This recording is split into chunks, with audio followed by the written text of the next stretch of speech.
Hey to everyone who's just tuning in. Welcome to our talk with the current team for the exhibition Deep Fake. My name is Isabel Beavers and I was the curator of this exhibition working with SciArt Initiative and SUPERCOLLIDER Gallery in Los Angeles. If you are joining us today, we are here to talk about the work Current with the entire team.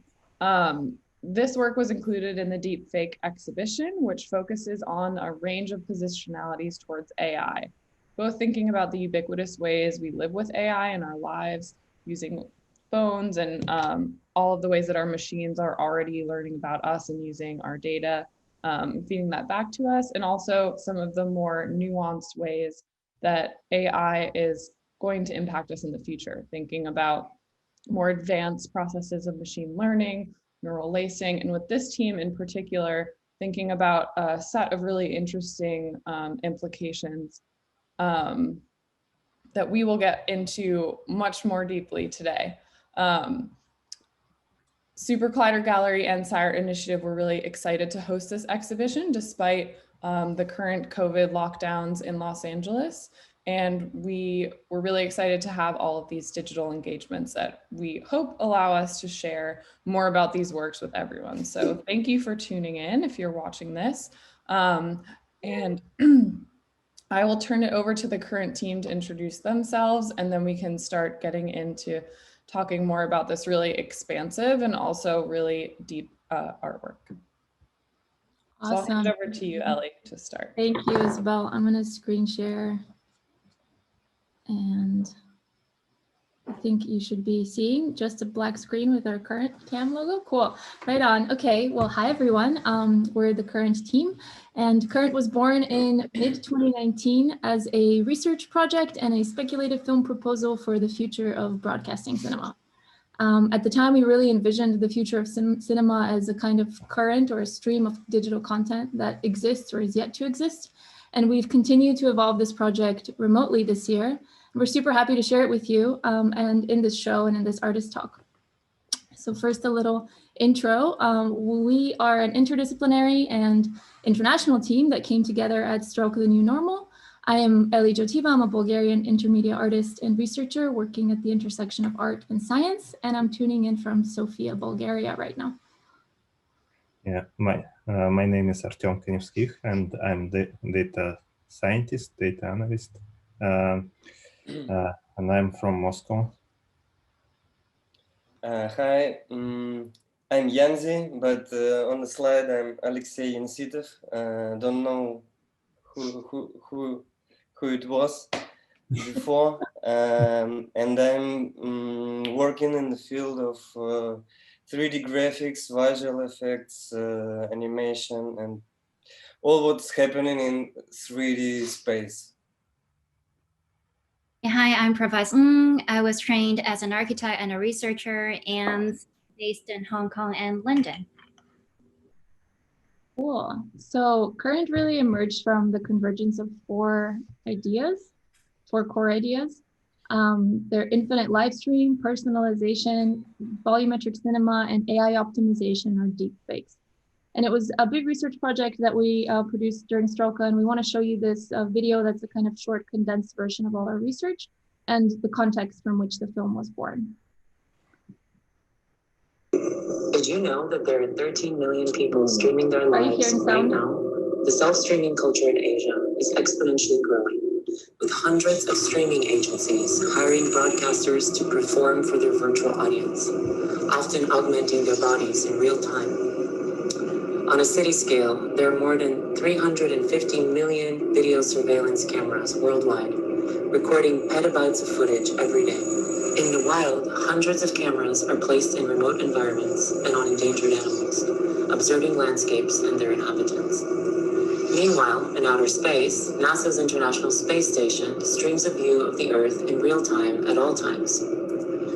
Access to these streams has transformed the moving image into an endless current that a user can step in and out of at any time. This live streaming condition extends the human eye into inaccessible environments and non-human perspectives, all within the immediacy of the present moment. In the lineage of expanded cinema, Current asks, What may a form of expanded streaming look and feel like? The outsourcing of imagination to artificial intelligence can most readily be observed in the cultural phenomenon of generative adversarial networks and deepfakes. These neural networks work in binary manners. The former works through competing datasets, the latter in collaborative encoding. Both mechanisms recompose visuals by combining multiple data inputs and have the potential to generate infinitely long takes, which redefine the cinematic cut. As GANs shift to include three-dimensional inputs, they add a z-depth to the geometry and introduce hyper-real volumetric simulations of reality. Neural networks are being trained to simulate and reinvent time-based moving images by content mashups, introducing potent cultural ambiguities around the questions of authenticity. At the same time, they redefine the role of movie directors, collapsing pre-production with post-production, transforming cinema into an information-based transference. Within a live stream context, algorithms are capable of finding events within non-events, collapsing significant moments with the mundane and predicting outcomes. Current imagines how time might collapse based on viewers' engagement with AI-generated content, and thus form an algorithmically infused cinematic vocabulary. The contemporary advent of new sensing technologies is shifting the current state of visual content to include three dimensions. Through remote satellites, we have transitioned from viewing the Earth from a planar map to a three-dimensional globe. Depth LiDAR sensors and motion trackers used in cinema, virtual reality, and gaming industries have transformed the cinematic language of navigation into an editing technique. Instead of free cut-to-cut montage, we now experience navigation-based world-to-world transitions, where spaces get constructed through a recursive interaction between the virtual space and the user's real-time navigation and attention. The transition from 2 to 3 dimensions has enriched the image with more information. Currently, all images and videos produced are embedded with spatial metadata. Photogrammetry reconstructions and LiDAR scans of environments can be localized to GPS-specific points. When coupled with multiple real-time cameras and sensor inputs of the same location, the informationally rich space of volumetric construction can provide decentralized perspectives to events. Vision mechanisms of self-driving cars already use real-time collaborative vision to cross-check what they perceive with each other. Within the framework of volumetric attention-based navigation, Current speculates on the potential of this type of collaborative vision to authenticate truth for users. 400 hours of video are uploaded to YouTube every minute, and 1 billion hours of video are being watched every day. In order to optimize content suggestion in YouTube, Google's deep learning research team produced the largest scale industrial recommendation system in existence. Algorithmic personalization of content is present in most online platforms and impression-based advertising mechanisms like Google Ads. Users' search engine history, viewing data, and banking statements are all taken into account by these algorithms. Netflix takes user interactions, title ratings, and viewing history to categorize users into global communities with similar tastes and preferences.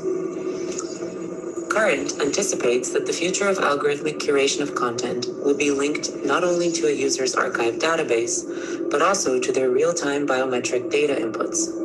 For example, detection of a user's gaze during a specific environment allows the system to prioritize and optimize similar content for their own nonlinear narrative. With such a personalized current, curated based on our embodied experiences, we may no longer want to sit in an audience with 50 other people watching the same exact content. Huh. Cool. Shouldn't have done that. It's always trippy to watch that because it's my voice, but it's augmented. Did you know that there are 13 million Go people to the next streaming? one. Okay, sorry. Here we go. Yeah, so that's a brief input into the research. It was done last year, so I think a lot has evolved since then. There's probably lots more hours of YouTube online. And I think Pro wants to talk about the live stream economy now. Yeah, so one of our first core idea is the live stream economy and the culture. And when the project first started in 2019, it was also the rise of the live stream economy. And it is producing and ever-mounting terabytes of image data, but also attention values. And obviously, it has potential beyond entertainment. So our team was wondering if we can utilize this or maybe even weaponize this to some extent.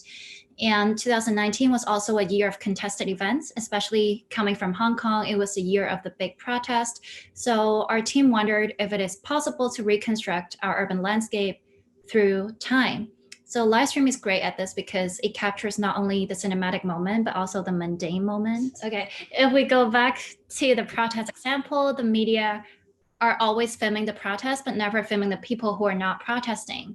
But these non-protesters, they're not voids in our event landscape. They're actually representing a perspective also. So that's why we started looking into technologies that can automate scene description so we can account for a multiple point of view, including photogrammetry and AIs to estimate what's behind an object, but also to study the visual cues in our image data, which gives away clues as to who is filming behind the camera. So our team considers visual aesthetic not as supplementary, but actually as the core and has utility beyond entertainment. Yeah, and I think this also ties into the idea of blockchain cameras, or how can you authenticate truth from multiple perspectives and standpoints. One idea we discussed about and speculated on was how can we authenticate truth from the very frequency of the camera point of view, so it can distinguish that it may not be a deep fake or a real fake based on the light frequencies that are embedded within it. And then another idea we discussed a lot was personalization, in particular an extension of personalization that could maybe happen from a level of biofeedback, like what would happen if the systems that were personalizing content were actually making reinforcements based on the feedback of the more subtle content of our bodies or emotions or beliefs. Like if the personalization system used gaze or navigation tracking or heart rate or brainwave data to determine what content to show you and how that complicates the relationship of the content's experience. Can you imagine if you really had control over what protocol ran on the back end? Like if you could, for example, say, choose a different operation for your mode of personalization, like show me only content which stimulates a certain heart rate so I can train myself to not be afraid of things. That really shifts the perspective of ownership and personalization. And then on that same note, we also thought about this type of biofeedback that could feed into the decisions that inform the live stream you watch. So in the film, we pulled a lot of content from long shot live streams of environments and really considered how the algorithms might be capable of finding events within non-events. So if the personalization stream was tapping into your biofeedback rhythms, could that algorithm tune your current to a specific moment in the live stream to show you what it knows you really want? And how would our knowledge change from that? Yeah, so take that back into the live stream context with AI. AI can actually collapse significant moments with the mundane to predict the outcomes. So Current imagines how time might be collapsed based on viewers' engagement and thus form an algorithmically infused cinematic vocabulary, thus resulting in a human machine generated infinite stream, a current. Yay! And then we get to deepfakes and GANs, and Artem is our expert on that. We also talk about using neural networks for to improve, to apply it to video, to cinematic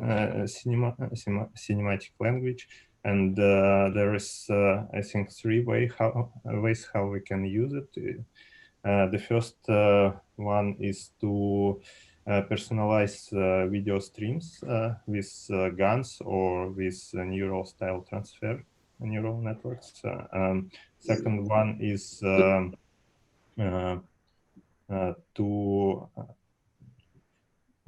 maybe to reconstruct 3D environment. So GANs can be used in different ways. Like first of all, it's deepfakes that we all know about. It's not only like to make fake videos, but also to just existing videos, like when we dub one video from one language to another. GAN's very useful to make lip sync, and we can animate actors with like non-existing actors with GANs, like maybe those who already not with us, and so on. And also we can personalize video in that way that we can change the main character with ourselves or our friends. I think it's quite fun. And another way is like it's quite new right now. This is only developing way. So we can use neural networks to reconstruct 3D scenes, or to use them for neural rendering. So it analyzes this. In case of neural rendering, it analyzes 3D model and find the way how it can be rendered in better way, like how we can change the style of the scene, like maybe weather, maybe the daytime, and so on, and also predict some new points of view, like if we have photos of some scene or video of some like scenery in the city, we can reconstruct a 3D model of it, and then by using these neural networks, we can predict some new point of view for the same scene. And also there are quite a lot neural networks and that can reconstruct 3D scene just from one image. So it helps a lot when we want to make a 3D environment. It works faster than photogrammetry and all the stuff that Yancy will talk about.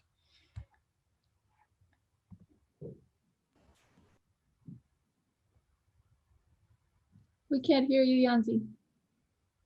Yeah, Yancy, You're muted. Whoops, sorry. I just want to come back a little bit to the film itself, current film, and the way it was produced, because it was made in experimental way, because we wanted to try out all these technologies available, like in a raw, fast manner, in a more fast way, like taking something from GitHub, try, is it working or not, applying this to other neural net or other reconstruction methods, and see how it will look like. For example, most of the 3D environments in the film are reconstructed just from videos from YouTube. For example, slow TV, like man walking in Tokyo. We have some Tokyo scenery. We've been to Tokyo, but we had have no footage from the streets. So we just went to YouTube and just feed all this information to the 3D reconstruction software, and voila, we have almost every part of the world here in Moscow, and we can manipulate it the way we want. And for example, I also tried reconstruction of old footage, for example, post-World War footage from Berlin and Potsdam. So you can just have this 3D data from the times where these 3D data were not even existed. So the thing is that we are talking about these technologies which can like surveillance us in 3D, but it's not about new devices watching the new situation. It's also have inverse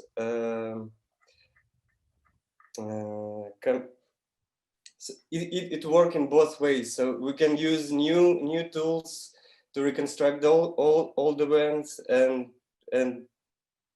vice versa. For example, Artem mentioned monocular depth reconstruction. So you can just feed just video from one point of view and then receive 3D scene, and you can use this for example, if we are talking about truth authentication, we can like re-investigate the crimes of the past and so on. And we were thinking about this situation in which these systems working in real time. We were trying to simulate this, or not simulate, imitate, because we have no funding for this big programming like software developing.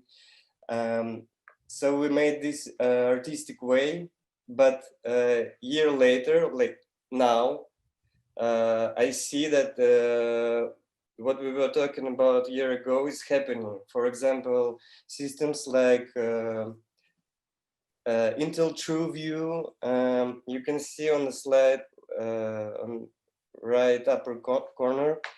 It was made for broadcasting sport events, and this system allows you to experience this event in 3D in almost real time, and you have access for 3D replays. Like you can jump across the timeline, you can zoom, you can rotate, and at that point you can examine the event from different points of view. And for example, there is the question arises about judge on the field. This guy who is running with the team and trying to see. This is actually several guys running with the team, trying to understand where is the truth. Was it a ball? Was it a hand? Or and so on. So with this system, I think we can exclude these people from the field and use other algorithms for going deeper into this truth. That's why, if, for example, if we have deep fakes, we will have deep truth. The actual concept of the truth is going to be, let's say, deeper, because you can examine all these events and include all different POVs, opinions, and I think it's also a shift in the way we think, the way we perceive the truth, perceive the events, and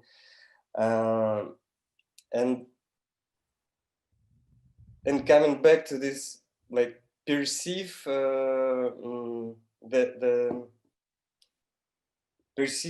the situation of perceive. If we're going more closely to this 3D world, which I think we are really, this is a trend. We are all moving more and more into 3D because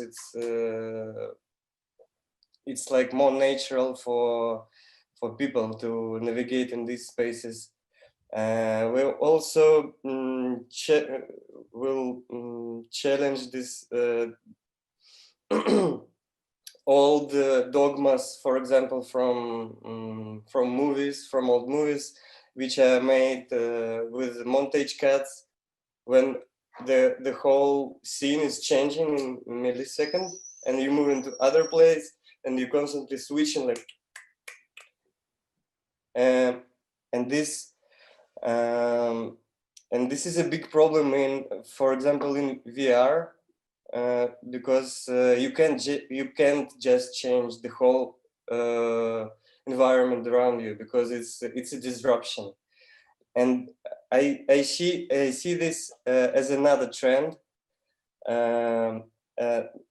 Not only we are not going into more 3D space, we are going into more undisruptive space, the space which is like more organically, naturally, like structured around you, and this is a new level of continuity, and you can see this in interfaces on your phone, because nothing is changing discrete there. There is always animations, there is always interfaces, slides away, disappearing, transparency changing, and I see also the changes in even the calculation logics, because before we were working on CPU, which is integer, the numbers integer, and they are changing 1, 2, 3, 4, and so on. But right now, the whole industry is going towards GPU calculations, which is flawed, and even in these numbers, there is this change, which is 1.112, and like going towards some more smooth interaction, more smooth calculation, and also new ways of integrating other different medias in your space, including advertising, for example. If you are navigating in some 3D game-like world, you see the advertising prepared exceptionally for you, like personalized. You have your own POV, which is also part of the whole personalization system.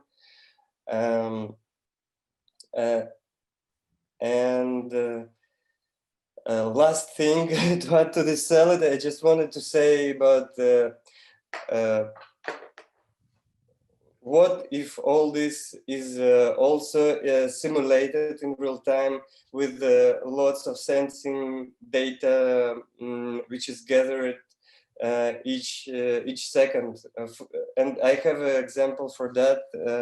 It's Microsoft Flight Simulator, which was unbelievable a year ago. I was thinking this lots of information running in real time, how it's even possible for, and now we see real implementation. You can play on just on your laptop, fly across the whole globe with weather changing in the real time, time zones changing, and all this world is just reconstructed from the Bing Maps, satellite data, and neural nets.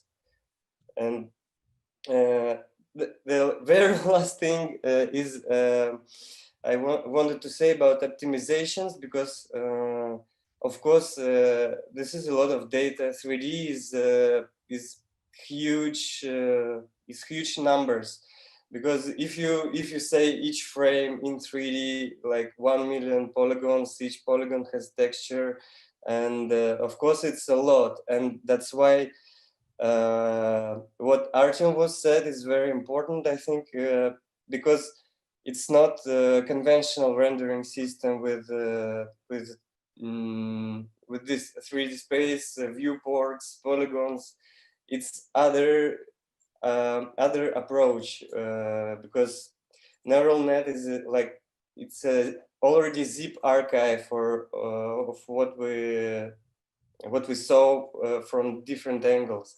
And I think this way, I think it could help and change the whole industry.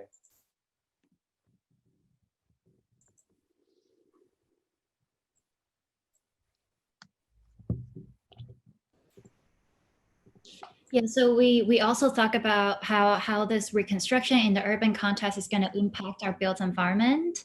And our data expert, Artem, actually is very interested in autonomous vehicles. And this was one of our opening shots, which actually talks about how this kind of machine vision interacts with the city on a large scale.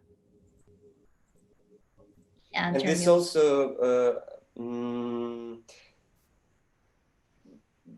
going to this huge pot of data, which you can apply for different situation, events, reconstructions, because it's always tracking, it's always saved on some servers, and these autonomous cars see the situation almost everywhere in the city. So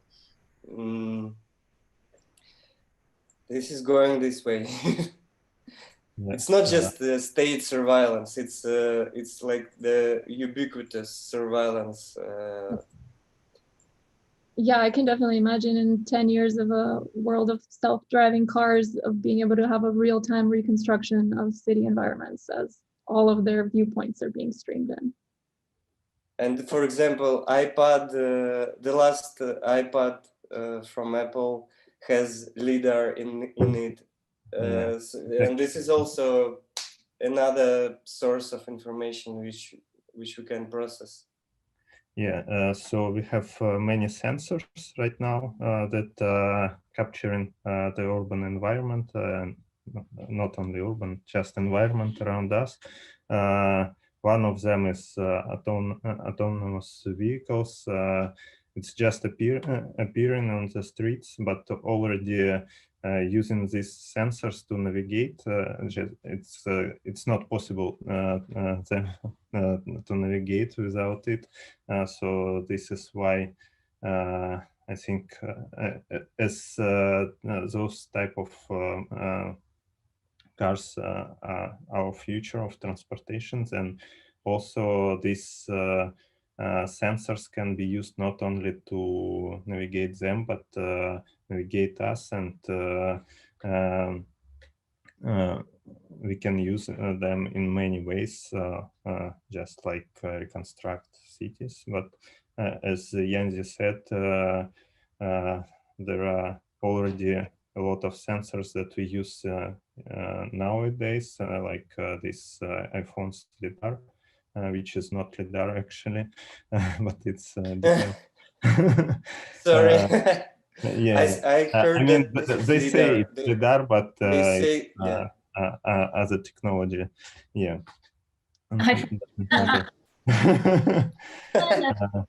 Navigating here. Yeah, so it made like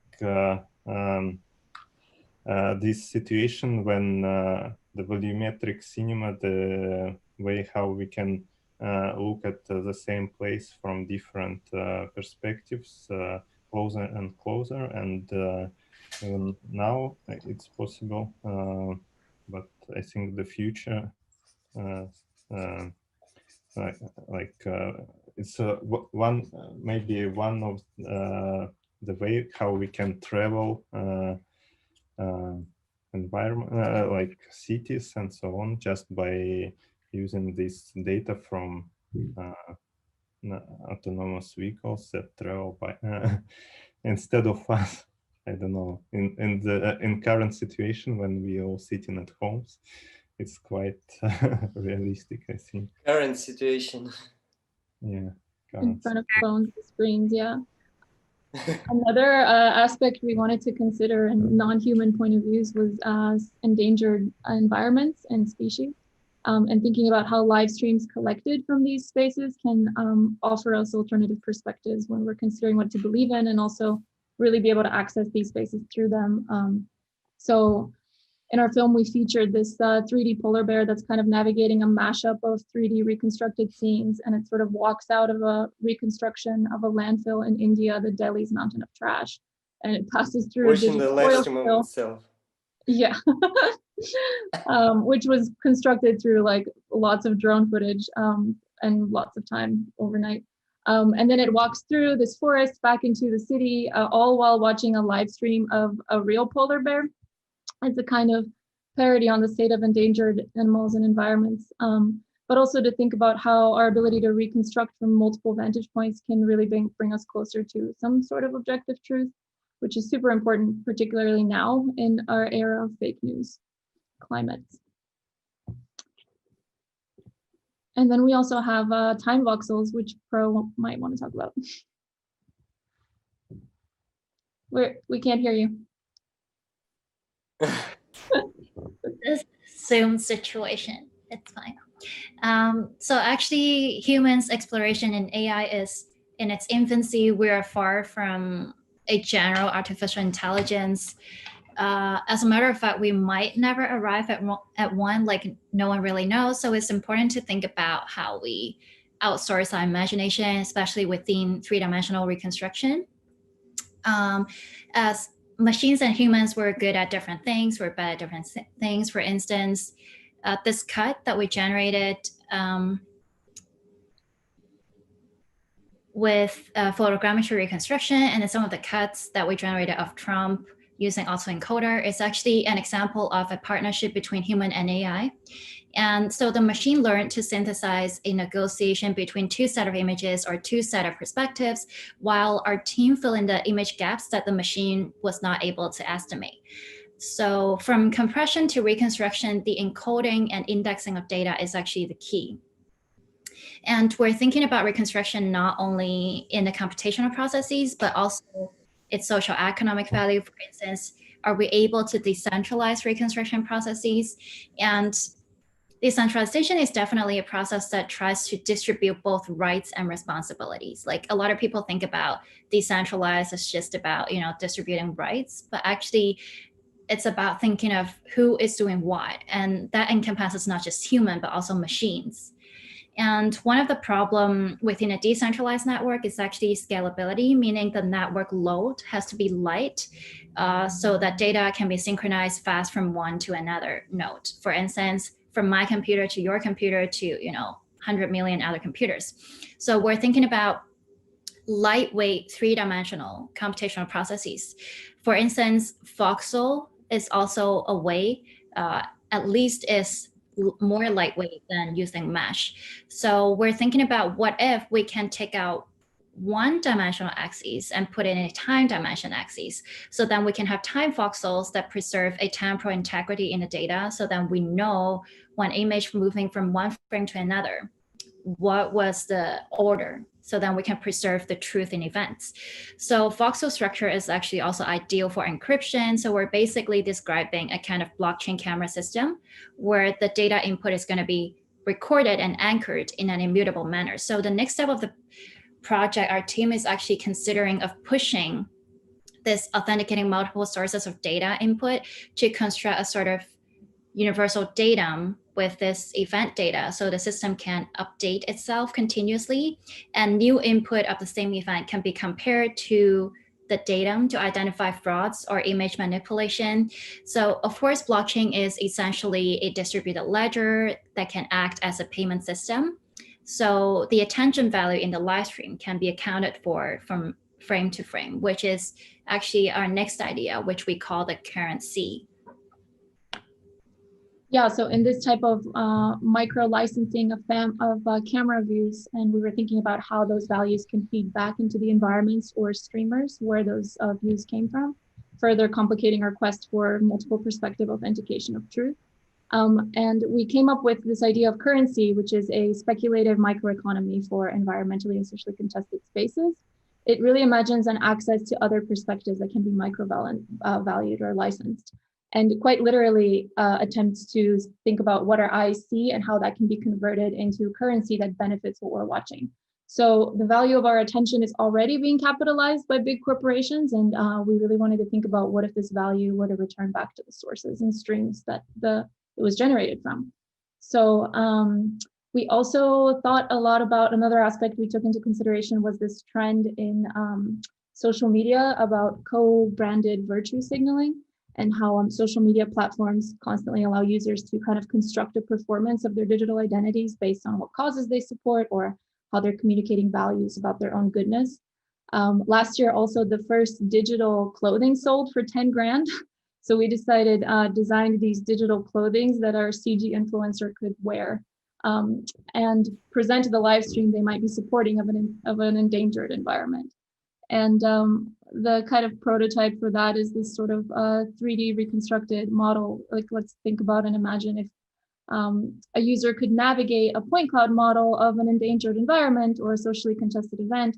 This one here was reconstructed from drone footage of an iceberg to either like stream its real-time authenticated content or micro license a particular camera point of view that they could purchase as a digital wearable to signal their virtue online, especially nowadays. That seems even more relevant. I have no idea how to go back from here. Sorry, here we go. Yeah, and finally, because I think we might be running low on time, thank you for having us in this show. I think it really helped us get together and make a 3D gallery, which stimulates our world-to-world transition idea. And you can check it out online at current.cam and support us and buy us a coffee so we can keep going. Awesome, thank you all so much. I mean, one thing I was struck with when first coming upon this work and now hearing you all speak about the many layers of research, it's even more true, but how deeply you've thought about all of these different issues. It's both like really unsettling to me to see all of this kind of come together in one place, all these levels of research, but I think it's also really exciting that we have such a powerhouse of a cross-disciplinary team working on this. I wonder if you could talk a little bit about the process of collaboration between you all. I know that you met each other at Strelka, but I'd love to hear just how the team came together and what it's been like for you all to work together with your various interests, backgrounds, knowledges, and how that all comes together for Current. Well, that's our favorite part, working together. Yeah, we definitely have a lot of fun, delusional, delirious kind of conversations where awesome ideas come out of. And I think it was a product of going through Strelka, where we were under a lot of pressure to produce this project in a short amount of time. I personally remember having like multiple long nights in Provides' kitchen, sort of throwing ideas around because we had so many things we wanted to fit into the film that flew from one idea into another. We didn't want to have any cuts. So I specifically remember the storyboarding of trying to put all of our research into a seamless flow of the film, which I think we achieved ultimately. But this year's a little bit different. We're trying to Zoom a lot and still have work sessions because we help each other, I think, when we are in the same mental frame space. I've never worked in a team like this, and that it's so magical. It's like every time one of us just talks about an idea and the other guy would be like, oh my God, maybe it's this. And then the other guy would be like, oh my God, it's actually this. And then like, it is like, in terms of communicating the idea is very organic. Actually in 2019, it was, the team was a little bit bigger. We also had Windows Clicker, that's his name on Instagram, who actually helped us a lot with the volumetric rendering and all those stuff. So we're very grateful that a lot of people helped us, like my co-affiliates also helped us with audio, and a lot of other people. But in terms of core ideas, I think it's fate. We just checked, and then we happens to be in the same team. Yeah, so magic. I think it's also the part of our work was that Strelka put us in kind of delirium state of mind, because it it was 5 months, and it was so intense. Like on the first week, you just starting to lose track of the reality you were living before, and start to live in some imaginary techno world. So I think, yeah, I think part of our ideas. Okay. You finish, then I'll talk. Part of our ideas, I think, were incepted in our brains during the program. But of course, most of the work, like connecting all these dots and finding these trending technologies, we made at nights and at sunrises in the kitchen. This constant sunrise, it was crazy. Yeah, we were sleeping 2 hours, I think. 1 hour, 2 hours. Yeah, I mean, like the whole project came out of like 1 month. I mean, yeah, we were exposed to 5 months of research, but in 1 month we had to come together as a team, ideate what we were interested in, come up with a way to present it, and actually make the film. And I think because we were so strapped for time, we actually all ended up working on different sections. So our softwares would work when we would sleep for 2 hours reconstructing stuff, but we didn't even see the film until we were presenting it. It was the first time we saw it on stage. And we realized then that each section was kind of representative of each person's interest. So I think we were complementary in that way, that we're interested in different things that could match and come together in cool ways. And also I joined the current team just this year. I helped a little bit in 19, but I wasn't like a core part of the team. Yeah, I also studied the year before. Artem helped a lot. He made our deep fake. Just one. The only time that we argued was about the name, like how do we name the project, and Artem was actually the one who solved the name issue. But anyway, Artem. I always forgot this. Exactly. Of my panicking. Oh my god, that night, most horrible night. Yeah, I remember how Yanzi was upset this day. Yeah, so yeah, I joined a little bit later, like working on the project, but I always liked the idea and always like the mood, the way how guys working on that project. So I couldn't pass by, and I had to join them. Yeah. Second question. And also, it's I think it's cool to mention the problems we encountered after Strelka, because when you're at Strelka, you're like in a special area, and your whole life is packed there, and you just swimming in this ocean of information and trying to make some islands.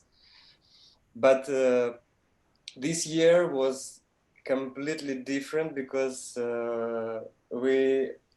everybody moved to their places, and it's all time zones, I think. So this is a big problem for us to make a call when everybody will be in perfect brain condition, in full power mode, and because somebody's just woke up, somebody's going to sleep, and it's becoming harder. Yeah, well, that's actually kind of leads into my next thought or question, but I think this idea around continuity that you brought up, Yanzi, is really interesting, and like that we're moving towards a more continuous, more smoothly transitioned reality. And I see that in a lot of ways in this work, in particular in the way you all connected the idea of personalization, or what happens in these spaces on the scale of the body, to the autonomous vehicle surveillance, to these much more large scale, using drone footage for reconstructing landscapes. And the seemingly more continuous nature of representing those various scales that we now can achieve through volumetric cinema and through a lot of the processes that are integrated into this piece. But I think a lot about agency in these systems. And on one hand, you might think first that someone who's doing a live stream has more agency, more control over the surveillance that they are electing to undergo through the camera that's recording them, versus the situations in which we are surveilled upon where we don't give consent. And I'm curious, after all of the work you all have done on this, has that shifted the way you see your own consent or your own agency in these many scales of surveillance, and now this really continuous system of surveillance that we're all undergoing at once? I know through hearing more about this work and also the artist talk we had yesterday with the team who did Infodemic, and talking about, you know, from their perspective and that work's perspective, what it really means for us, what surveillance capitalism really means for us as individual actors.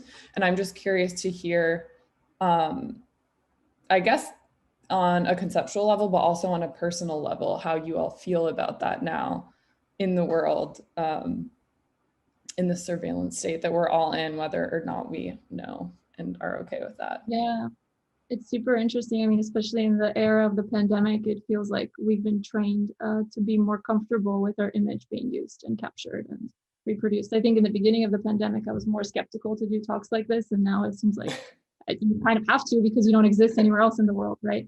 So, so then on that hand, you know, the more data we produce, the more protective we become of it. So I don't know, I think we understand the implications of being monitored in these kinds of personalization algorithms more now, especially with all the cookie acceptances that have been streaming and happening more and more lately. So it's always a choice. I think some of us resist it and some of us embrace it, but it definitely has become the new normal. I think maybe the question is like, what gets done with the data? And can artificial intelligence really take into account multiple input streams? And what do we do with it as creatives and critical thinkers? I don't have an answer for it, but I'm constantly asking myself that too. Yeah. Yeah, I think like one of my science hero is Norbert Wiener, and he wrote a book which is called The Human Use of Human Beings. And then he was saying that, well, information is entropy in the sense that once it's get out in the system, you can't really control it or contain it. And it's actually a dream for any government or institutions to think that you can just control the flow of information. And I think 40, 50 years today, his vision is really realized. And I think in terms of data privacy, some people would think that if I like contain my data, then I'm protecting it. But for me, it's more like, how does individual realize the value in their data? So then they take control instead of saying like, we're not going to share our stuff. I'm not going to share with you, like you do your own thing. No, I think we're definitely a world that is more anchored in a network than just individual. So for instance, Ellie was mentioning cookies. Like for myself, when I enter a website and then it pops up a cookie that I have to accept, I will think about, if the website is it's not worthy, if they're talking trash, I don't accept their cookie. But if the website is gold, it's telling me important information, I'll actually accept it. And I think of it as rewarding the work that they actually did for the internet. So it's a personal preference, but I think it's definitely a way to think about, you know, how value circulate, and attention is value. Yeah, so I would love to help individuals just like the current team to, you know, realize value in their work. Buy us a coffee. And I also wanted to add, for example, this surveillance and live stream, they are in constant play with each other. Yeah, because like surveillance is a state, and like, let's say live stream is like your own decision. Yeah. And who and how we use this information is way more complicated than the world before. And if you give the opportunity to surveillance, like for example, cameras were invented, and part of them went to surveillance, part of them went to just people. And this play produces new ways of interaction. And I wanted to mention the this recent news about Navalny, who was poisoned by, he made an investigation and said that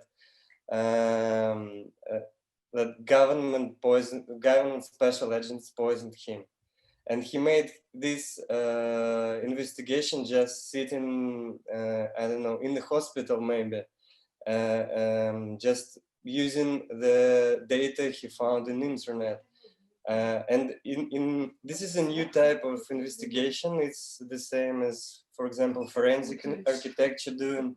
They're using all these data from Instagram, from some open for some cameras open for everyone, and it's also an opportunity for the people to like rise against the state. And this is a hard question. Yeah, this investigation is also interested that he bought on the black market the data from surveillance system. So he used surveillance data from the to find the guys from surveillance organization, something like that. So who was corrupted. Surveillance not only regular people but themselves as well, and it can be used in both ways. Like if this information will be like accessible to all of players of this game, I don't know. Yeah, then it will be, I think, fair. It will be good. But if it's accessible one way, it's questionable. Yeah. Oh, you're muted, Eli. Sorry. It kind of reminds me of this idea that like data is not gold, right? We produce data constantly and we're gathering it from all sorts of sources. So what happens when we shift our way of thinking, maybe not so much as surveillance as maybe being negative, but can we do something positive with it? Like that it offers multiple vantage points. And so could that allow us more agency and compassion to engage with viewpoints that are different from our own? I think it's not so much the tool that matters, but what we do with it. So. Yeah, absolutely. I think. Thank you all so much. I have one more quick question, and then I think we can wrap up. I want to leave some time so that everyone who's joining us for this talk can then go watch Current. But you mentioned some of the ideas that you all are interested in pursuing as a team, but what do you see as the next iteration of this project? What will happen in the future with Current? Will there be more content created or other experiences with the work? How do you envision that moving forward? We would love to get funding to build a real Current neuromorphic app. We'll see if we get there. Yeah, so definitely. I think Eli mentioned an important term just now, which is the neuromorphic stuff. Actually, I think this year we see a lot of new hardware coming, neuromorphic hardware, and they're paired with neural networks beyond convolutional. They're doing like spike neural network. We actually has 2 layers of feed-forward system. So then it can comprehend more high-dimensional data, and it would definitely benefit 3D reconstruction. And the way it actually translates data from one and encode it into representation and reconstruct it again actually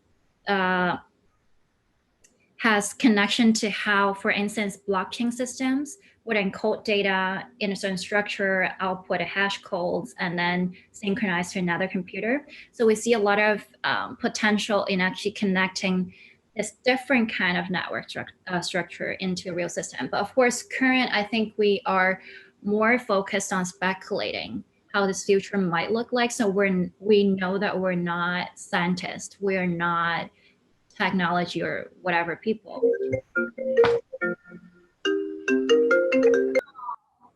So we're like focused on, like spamming people with visuals to stimulate them into thinking, well, what are these technologies going to bring us in the future, whether it's good or bad? Yeah, that kind of direction.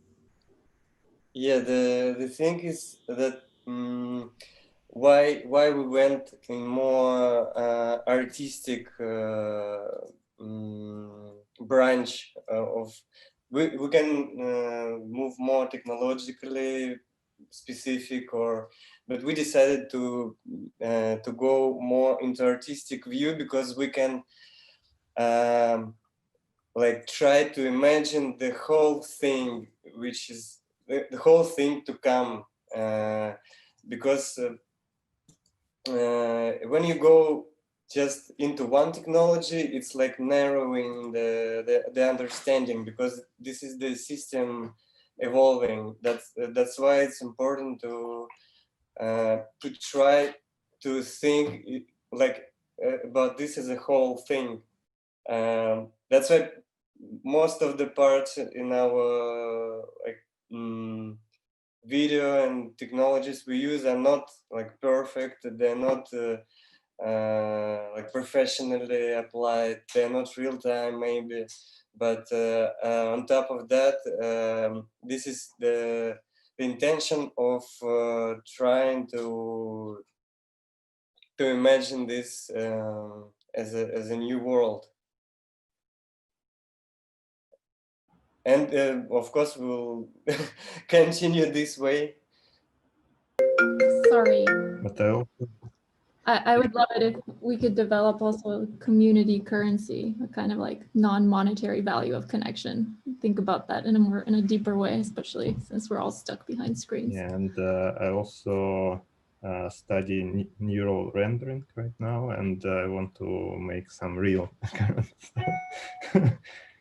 Well, Yanzi will make speculative part. Yeah, real, yeah. Fill in the gaps. Yeah. Yeah, I think the good speculation should have some real thing in the basement, like in the foundation. Yeah.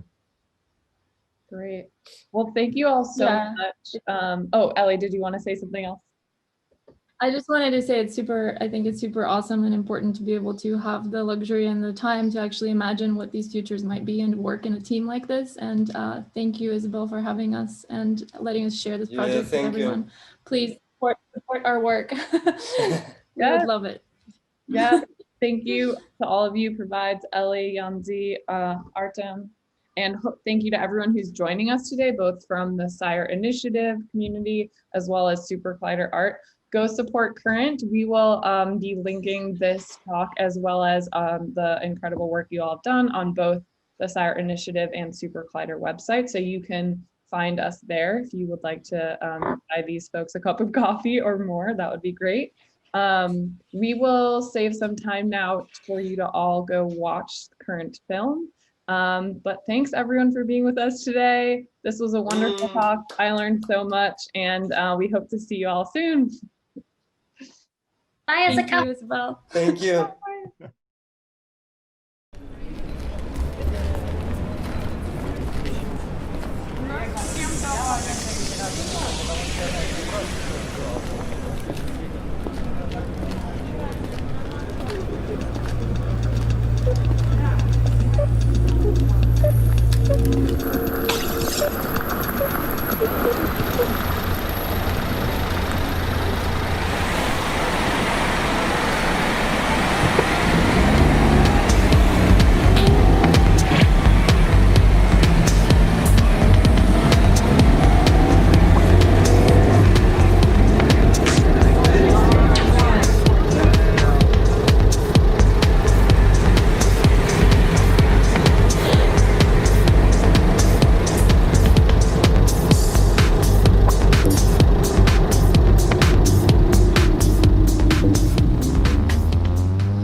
世界看到了改革开放的中国加速度，看到了将改革开放进行到底的中国决心。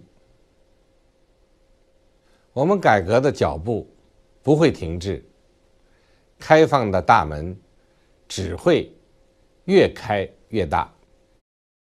很多港澳台居民拿到了居住证，香港进入了全国高铁网。一个流动的中国，充满了繁荣发展的活力。无论国际风云如何变幻，中国维护国家主权和安全的信心和决心不会变，中国维护世界和平、促进共同发展的诚意和善意不会变。我们将积极推动共建“一带一路”，继续推动构建人类命运共同体，为建设一个更加繁荣美好的世界而不懈努力。到来，祝福中国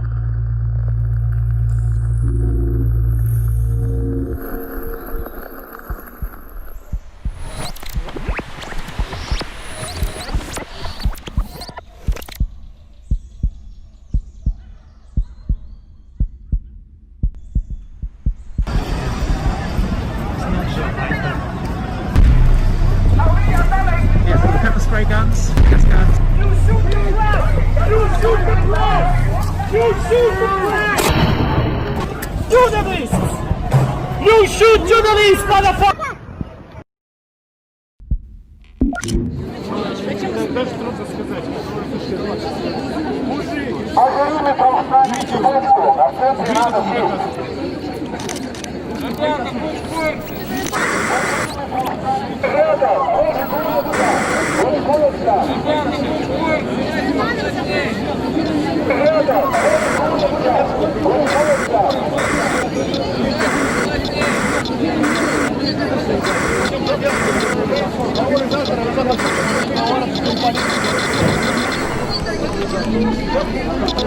Организаторы, ребята, ждем полицию.